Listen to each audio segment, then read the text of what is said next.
தலைப்பு: அயோத்தியாவில் ஸ்ரீ ராமநவமி ஒரு தெய்வீக திரும்புகையின் திருவிழா. சரிய நதியின் கரையில் குடியிருக்கும் புனித நகரம் அயோத்தியா. ஒவ்வொரு ஆண்டும் சைத்திர மாதம் வரும்போது இங்குள்ள வாழ்க்கை நிதானமாக மாறுகிறது. தூபத்தின் வாசனை, செந்தரளும் மலர்களும் பக்தியுடனும் ஆனந்தத்துடனும் காற்றில் கலக்குகின்றன. வீதிகள் ஆரத்தி கம்பங்களால் அலங்கரிக்கப்படுகின்றன. கோவில்கள் விளக்குகளால் பிரகாசிக்கின்றன. ஜெய் ஸ்ரீராம் எனும் கோஷங்கள் ஒலிக்கின்றன. இதுதான் ஸ்ரீ ராமநவமி. அயோத்தியா மக்கள் ஆண்டுதோறும் ஆவலோடு எதிர்பார்க்கும் புனித நாளாகும். இராமர் பிறந்த நாள்.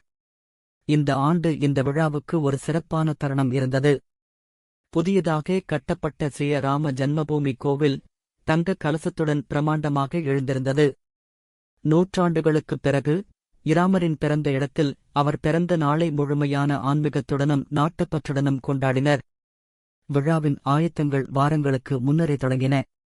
கலைஞர்கள் கோவில் வாசலில் கோலங்கள் போட்டனர். குழந்தைகள் இராமாயண காட்சிகளை பயிற்சி செய்தனர். பக்தர்கள் இந்தியாவின் எல்லா பகுதியிலிருந்தும் வந்தனர். முதியவர்கள் முதல் குழந்தைகள் வரை இராமரைக் காண எல்லோரும் வந்திருந்தனர். ராமநவமி காலையில் அயோத்தியா சூரியன் உதிக்கு முன் விழித்தது. பக்தர்கள் சரிய நதியில் ஸ்நானம் செய்து கோவிலுக்கு விரைந்தனர். கோவிலின் கருவறையில் பண்டிதர்கள் இராம ஜன்ம அபிஷேகம் எனும் சிறப்பு பூஜையை ஆரம்பித்தனர். மதியம் 12 மணி. இராமர் பிறந்ததாக நம்பப்படும் தருணத்தில் குழந்தை இராமர் சிலைக்கு பால், தயிர், தேன், நெய் மற்றும் புனித நதிகளின் நீரால் அபிஷேகம் செய்தனர்.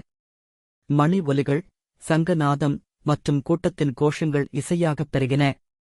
ராம ராம ராமேதி, ராமே ராமே மனோரமே, சஹசிரநாம தத்துல்யம், ராமநாம வரானனே. வீதிகளில் அலங்கரிக்கப்பட்ட ஊர்வலம் நடந்தது. யானைகள், குதிரைகள், தேர் எல்லாம் பக்தியுடன் அலங்கரிக்கப்பட்டு இராமர், சீதா, லட்சுமணர் மற்றும் ஹனுமான் சிலைகள் கொண்டு செல்லப்பட்டன. பக்தர்கள் பாடல்கள் பாடினர், மலர்களை வீசினர், மகிழ்ச்சியுடன் பஜனைகள் செய்தனர். மாலை நேரத்தில் சரிய கரையில் ஆயிரக்கணக்கான தீபங்கள் ஒளிர்ந்தன.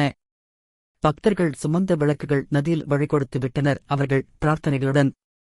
கோவிலின் மண்டபம் ஒரு ராமலீலா நாடக மேடையாக மாறியது. இராமரின் வாழ்க்கைக் கதைகள், வனவாசம், ராவணனை எதிர்த்த போர், சீதையின் மீட்பு எல்லாம் அங்கே நிகழ்ந்தது. அந்தக் கூட்டத்தில் சிறு பையன் ஆரவ் முதன்முறையாக தன் பாட்டி, தாத்தாவுடன் அயோத்தியா வந்திருந்தான்.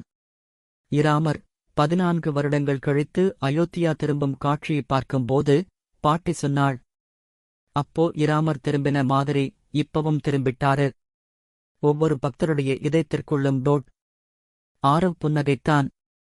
தன் பாட்டியின் கையை பிடித்து அந்த நொடியில் ஒரு புதிய நம்பிக்கையையும் இறை உணர்வையும் கொண்டான். அந்த இரவு அயோத்தியா தூங்கவில்லை. அது ஒரு தெய்வீக நகரமாக மாறியது. நேர்மையின் புகழ், பக்தியின் ஒலி, இராமனின் கதை அனைத்தும் ஒரு தெய்வீக இசையாக ஒலித்தன. இதுதான் அயோத்தியாவில் ஸ்ரீ ராமநவமி ஒரு திருவிழாவாக மட்டுமல்ல, நேர்மை எப்போதும் மீண்டு வரும் என்பதை, பக்தி காலம் கடந்தும் நிலைத்திருக்கும் என்பதை மற்றும் இந்தியாவின் இதயத்திலே இராமர் என்றும் வாழ்கிறார் என்பதை நினைவூட்டும் ஒரு புனித நாள்.